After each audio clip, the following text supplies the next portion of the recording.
আসসালামু আলাইকুম। আসসালামু রাহমাতুল্লাহি ওয়া বারাকাতুহু। জি শাহেখ বলেন। বাংলাদেশ থেকে বলছি। বলেন।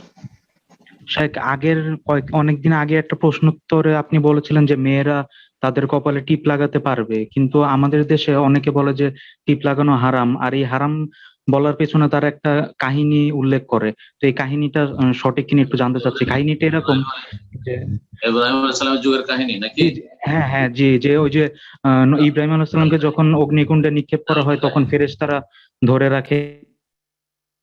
জাল কাহিনী সব। এগুলোর উপর ভিত্তি করে হালাল হারাম কায়েম হয়নি। যদি হিন্দুদের সদৃশ্যতা হয় বা অমুসলিমদের, হিন্দু খ্রিস্টান ইহুদি যাই হোক না কেন, অমুসলিমদের সদৃশ্যতা হয় তাহলে হারাম, আর না হলে হারাম না। আর যদি এমনি একটা সাজ, যেমন শাড়ি, শাড়ি প্রথম হিন্দুরাই পরেছে ধরেন, কিন্তু এখন মুসলিমদের পোশাক হয়ে গেছে, তাই বলে শাড়িকে হারাম বলা যাবে না। তো ঠিক ওই রকমই টিপ, কিন্তু সেন্দুর জায়েজ নাই, কারণ সেন্দুর হিন্দুদের শেয়ার, হিন্দুদের লক্ষণ। হিন্দু বিবাহিতাকে চেনা, হিন্দু মেয়ে বিবাহিতা চেনার জন্য উপায় হচ্ছে সিন্দুর, সুতরাং জায়েজ নাই। শাখা জায়েজ নাই, কারণ শাখা দেখে বোঝা যায় যে হিন্দু মহিলা। কিন্তু টিপে বোঝা যায় না। টিপ আজকাল সাজের জন্য, স্বামীর সামনে সেজেছে, বোনদের সামনে সেজেছে, সুতরাং জায়েজ, জায়েজ, কোনো অসুবিধা নেই। জি, একটা জিনিস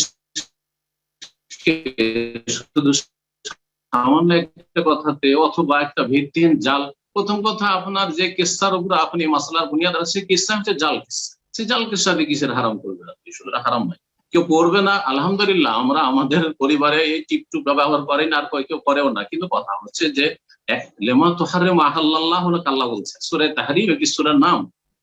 যদি কোনো কিছু হালাল হয় আল্লাহর শরীয়তে, সেটা হারাম করা কবিরা গুনাহ, যেমন এর বিপরীতটা কবিরা গুনাহ। জি।